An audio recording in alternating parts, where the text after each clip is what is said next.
जाओ और मंदिर में जाकर तुम उस पैसे से विचार करा कि मैंने साहब वहां डाका डाला था, मैंने वहां से चोरी करी थी, एक काम करता हूं अभी इस मंदिर में मैं पंखा टंगवा देता हूं, मंदिर के अंदर मैं ये सामान लगवा देता हूं, मंदिर में मैं ये चीज लगवा देता हूं। अब आपसे पूछ रहे हैं, जितने राजगढ़ में भक्त बैठे हैं और जितने टीवी पर कथा सुन रहे हैं, जितने फेसबुक यूट्यूब पर कथा सुन रहे हैं, हम आपसे पूछें, तुम जा रहे हो और तुम्हें पड़ा हुआ 500 का नोट मिल गया, उस 500 रुपए के नोट में से तुमने 100 रुपए का भोजन किसी भूखे को करा दिया। अब तुम्हें जो 500 का नोट मिला और तुमने 100 रुपए का भोजन भूखे को कराया, अपनी जेब में से 500 रुपए निकालकर किसी भूखे को तुमने 100 रुपए का भोजन कराया।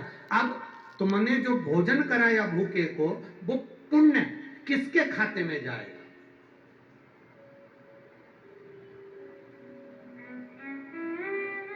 तुम्हारे खाते में कि जिसके वो 500 रुपए थे उसके खाते में? अब बोलो जरा जल्दी बोलो राजगढ़ वाले, किसके खाते में गए?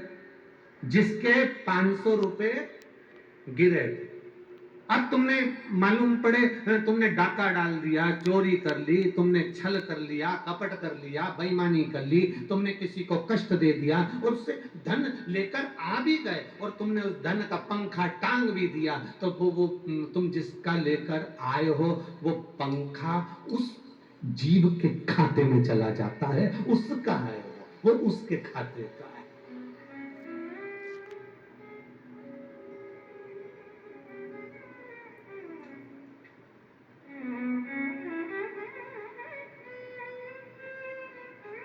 और सरल भाषा में समझ लो, राजगढ़ की जीजियों बहुत अच्छे से समझना, बहुत अच्छे से।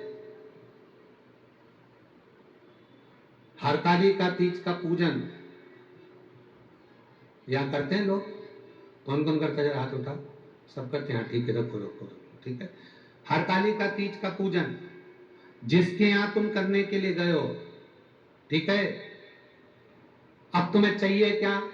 हरतालिका तीज का पूजन तुम जिसके यहाँ करने के लिए गए हो, उसके यहाँ तुम्हें कहना चाहिए, जी जी हम आपके यहाँ पूजन करने आ रहे हैं, हम आपके यहाँ आ रहे हैं, रात भर कीर्तन भी करेंगे, तुम्हारे यहाँ की चाय भी पिएंगे, पर निवेदन इतना है कि चाय जो बनेगी वो जितनी भी बहन होनियां पूजन करने आई है सबकी तरफ से 5-5 रुपए मिलाएं, चाहे 2-2 रुपए मिलाएं, चाहे 1-1 रुपए मिलाएं, पर चाय सबकी तरफ से बनना चाहिए। उसका कारण यह है कि मालूम पड़े व्रत करा तुमने और पिला दी पड़ोसन ने चाय, और व्रत खाते में पहुंच।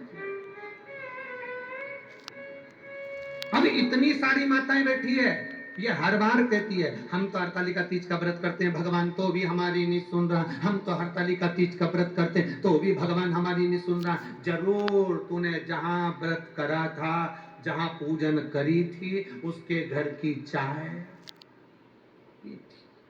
पक्का है, निश्चित है। तूने पूजन करी, जैसे तू पूजा की थाली अपनी लेकर गई है, ले जाते हो अपनी थाली?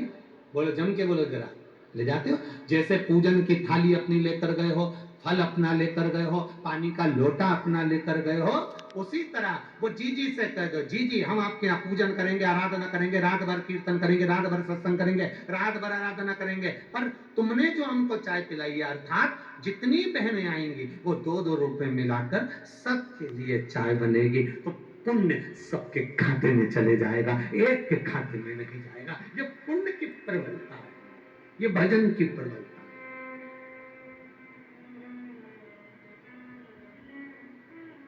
और सरल भाषा में समझ लो, इससे भी सरल भाषा,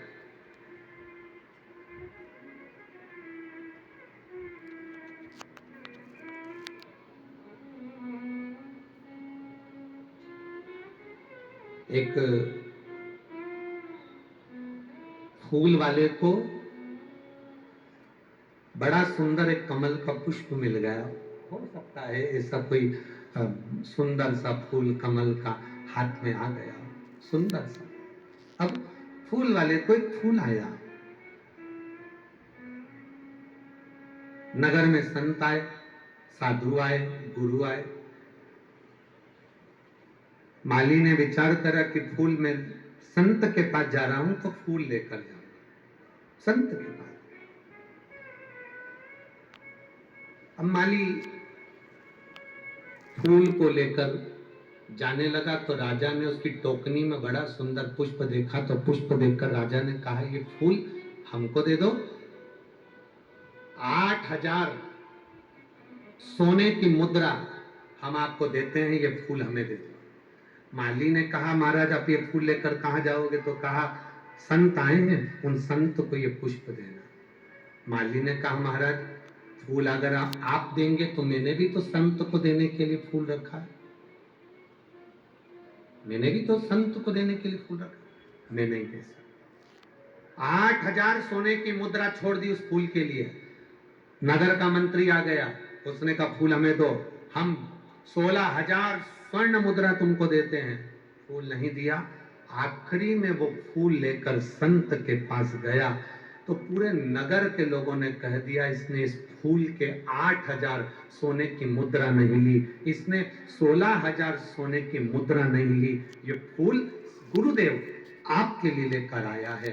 संत के पास जब पहुंचा उसने फूल चरणों में रख दिया, बस केवल हाथ जोड़कर कहा गुरुदेव मेरे पास देने के लिए कुछ नहीं है। जब मैंने सुना है किसी गुरु से मिलने के लिए जब कोई जाता है कोई सामान लेकर नहीं जाता, केवल अपना पाप गुरु के चरणों में छोड़ने के लिए जाता है। मैं अपने पाप आपके चरणों में छोड़ने के लिए आया।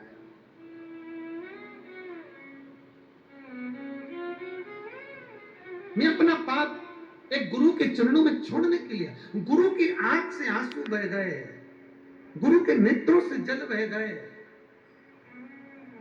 आज कोई मिला जिसने सत्य कहा है।